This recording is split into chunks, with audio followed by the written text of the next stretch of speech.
Hey, it's Kevin David Rail, Chief Fitness Advisor for Wild Warrior Nutrition, and today I want to talk to you about the fact that I am 49 years old, I'm almost 50, and I want to talk to you about how you have to kind of change your attitude and your training methods and your diet methods as you start to get up in age. I've learned a lot of lessons, especially from the time I was 30 until my present day right now, and I'd like to share some of them with you. So first things first, let's talk about creating awareness. Now, oftentimes, luckily, knock on wood, I have no wood to knock on right now, but knock on wood, I've been relatively injury-free as I've gotten up and through my 40s.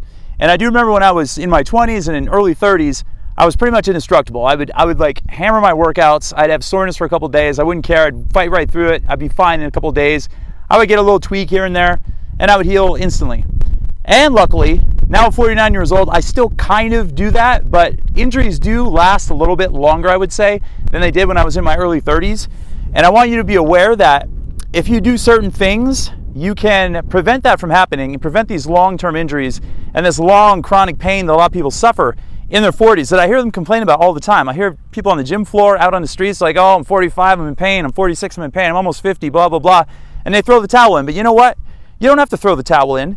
If you do the right things and you train the right way and you make the correct adjustments, you're going to be absolutely totally fine, and you can soar into your 60s, into your 70s, pain-free, moving as mobile as a cat and everything else.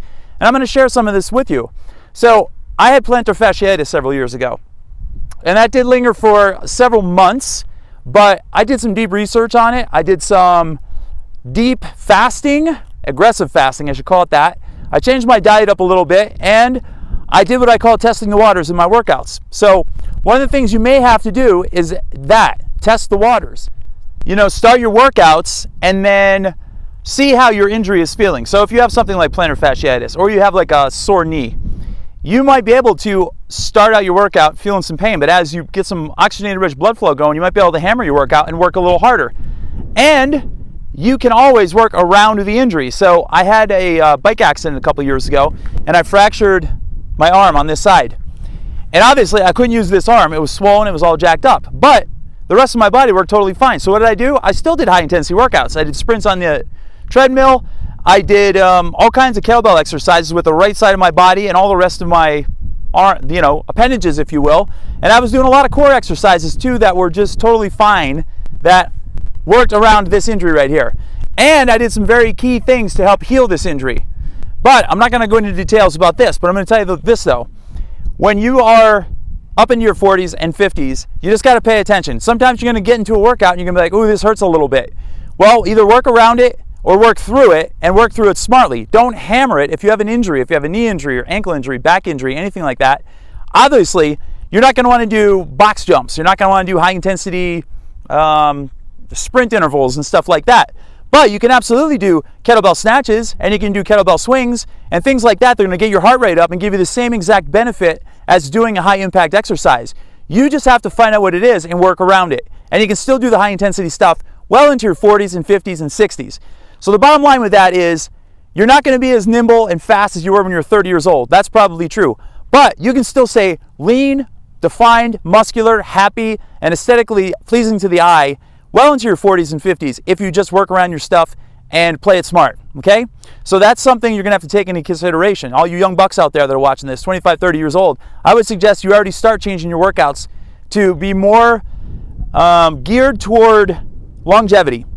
You know, the heavy lifting, the heavy bench presses and the heavy squats and the heavy deadlifts, that's all fine and dandy when you're doing tests of strength, when you're younger, when you're playing football in college and all those things. But when you get to be 40 plus, it serves you no purpose. Start shifting your focus and your mindset to how can I move better as I age. You're going to want to play with your kids, your grandchildren. You're going to want to be able to do things that are mobile. You're going to want to play tennis. You're going to want to play pickleball. You're going to want to climb and do slacklining and biking and hiking. Why not focus in the gym on getting your body in the best shape you possibly can to do all those things outside the gym, okay? So start shifting your focus there. Now, I have some smoking gun things I'd like to introduce to you and talk to you about. And if you've seen any of my videos, I've talked about a lot of these before, many, many times, but I can't stress them enough. So first of all, once you get up above 40, it is absolutely true. You can't get away with dieting like you used to. I mean, you can do all kinds of all-nighters when you're 25, 30 years old, probably all the way up until 35, maybe even 40. You can get away with late night eating, late night drinking, binge drinking, get up at 6 a.m. the next morning, go to the gym and do two-hour beefcake workouts and be totally fine. But I promise you that's not gonna last forever. Start changing your mindset after you hit 40 and above, and start integrating fasting into your game plan. If you can do strategic time-restricted eating on a daily basis where you're eating in an 8-hour window or a 6-hour window and you eat 2 meals and that's it, you're gonna start to reduce inflammation in your body and you're not gonna have that long-term muscle soreness that you may have experienced even at a younger age. If you can do a periodic longer fast once a month or once every 2 months or even once every quarter of the year, consisting of 2 days or 3 days or 4 days, or doing like a 5-day fasting mimicking plan, like the Prolon fasting mimicking plan, you're gonna be able to help reduce inflammation and you're gonna heal quicker and faster. So I highly suggest integrating some form of fasting into your diet. Another thing is, do not eat late at night. I was just talking about gorging late at night, eating and drinking and having nachos platters after you go to the bar all night long and having 6 drinks. Again, when you're younger, you could probably get away with that. Once you get over 40, not so much. You're gonna wake up the next day and you're not gonna wanna wake up. You're gonna be sluggish, you're gonna be tired, you're gonna feel disgusting, you're gonna feel, your eyes are gonna be burning, you're not gonna wanna work out, you're not even gonna move, all right? To combat that, just shut it down by 7 p.m. at the latest. I would highly encourage you to shut it down even by 5 p.m. if you can, 6 p.m. at the latest. Even on weekends if you could pull it off. If you're gonna go out to a bar or something to meet some friends, drink some club soda, put some lemon or lime in there and squeeze it and make it look like a drink to be sociable, and then stop eating before you even come there. Don't go out to eat at 8 o'clock at night or 9 o'clock at night. That is the worst thing you could possibly do for your body, especially as you get older. Your body doesn't react the same. But if you cut your eating window down and you're only eating in a 6 to 8 hour window and you're eating clean, healthy food, you're gonna be totally fine. And you're gonna be able to maintain your weight, you're gonna be able to maintain your musculature, and you're gonna be just totally fine, okay? That brings me into another topic about fasting. If you can work out first thing in the morning in a fasted state, preferably 12 hours, your insulin levels are gonna be low, your HGH levels are gonna start to rise, and you're gonna become fat adapted over a course of time. That's gonna prove pivotal because everyone's scared to death to gain fat as they become, 35, 40, and plus years old, because that's what all the experts tell you. Your metabolism slows down, you start losing muscle mass, testosterone drops 1% every single year after the age of 30, and you're destined to get fat. No, it's not true. As long as you work out in a fasted state, at least 12 hours, you're always gonna optimize your HGH. It's gonna be boosting over and over. Your body's gonna go into fat burning mode, you're gonna become fat adapted, and you're gonna be able to keep those pounds off. So I highly encourage you to try to work out in the fasted state first thing in the morning. 12 hours fasted, 13 hours fasted, 14 hours fasted, whatever you can possibly do, and then eat in that shortened window of time. So these are gonna be smoking guns as you get older, over 40, all right? Also, let's talk about alcohol. We talked about it just a minute ago. I personally haven't drank in about 3 months, and I feel absolutely amazing. And I feel when I have even one drink, just one, I feel it has a major impact on me the next day. I feel soft, I feel bloated, my eyes are burning, I don't have the same energy levels, I feel it impedes my recoveries, and I don't like the feeling. So I drink alcohol very sparingly, and I'm not telling you to not drink at all. If you have events coming up that are gonna include alcohol, that's great. Have 1 drink, be good with it, have 2 drinks maximum, but don't go crazy with the alcohol, all right? Try to cut it down, keep it to 1 or 2 every few days, not even every day of the week, just once in a while even, okay? That is a smoking gun for me, and I wanna tell you and share that with you as well. All right, now let's talk about people. You wanna try to avoid and get rid of all the toxic people in your life. Yes, toxic people bring you down. When you get older, they become even worse. When you're 25 or 30 and you have toxic people in your life, you're kind of like, oh, they're toxic and whatever, and you get on with it. But when you get older, you start getting sick of that because it starts getting old because you've done it so many times and you've seen it so many times.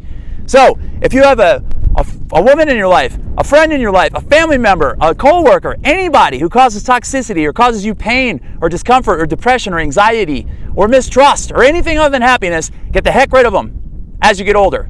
That is absolutely imperative, and it is going to change your game big time. And I know that sounds harsh and coarse, but it's the absolute truth. I can't tell you that enough. I can't stress it enough. Get rid of it, all right? Now, let's talk about high fiber diet.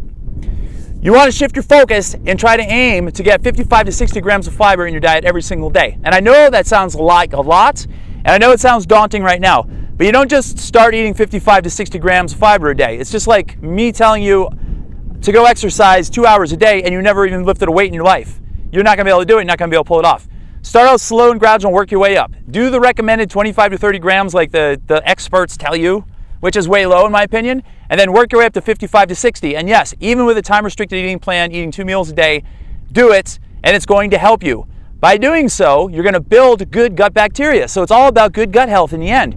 If you get your gut in really good shape, everything else is going to fall into place. I said it a million times. And one of the ways to do that is to build good gut flora by consuming high fiber foods, and they have a chance to get down to the lower part of your intestine and they feed the probiotics which already reside there, the good flora, also known as microbiome. Microbiome is technically all of the cells that comprise your whole body, but everyone uses it in reference to your gut because there's a high amount of microbiome down there. So if you eat a high fiber diet, you're going to feed that good bacteria.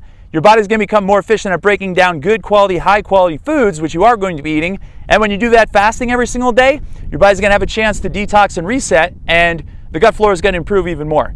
So by doing that, all your systems are going to come into balance. You're going to have better energy levels, better brain function, better sexual function, more hormone optimization, and that's exactly what you want as you age. So take that one to the bank for sure. Now let's talk about some key foods you should incorporate in your diet that are high in fiber and all other ones that help reduce inflammation. Because that's another thing we can do is, because we become more prone to injury, we can try to reverse that by trying to eat foods that are going to reduce the risk of inflammation. So let's go with that first. Turmeric, ginger, and black pepper are my 3 smoking guns. Hot peppers have become a smoking gun. Green onions, leeks, garlic, all of these things are smoking guns when it comes to reducing inflammation. Greens by themselves, baby spinach, arugula, kale, collard greens, cabbage, all of these things help reduce inflammation. They help increase alkalinity in the body, and they help reduce inflammation. And turmeric and ginger and black pepper combined together help boost gut health, and they also, turmeric especially has a substance in it called curcumin, which helps increase brain-derived neurotrophic factor, which is a key protein that helps improve mood and brain function. That is a smoking gun. Another thing is the sun. I'm sitting in it right now. Exposing your body to the sun helps your body release vitamin D. Vitamin D is very important as a precursor to testosterone. We want our testosterone to be as high as we can through natural means as we get older. One of the best ways to do that is to get sun exposure, get vitamin D. I sit in the sun for 20 to 30 minutes, front and back side of my body every single day during the summer that the sun is out.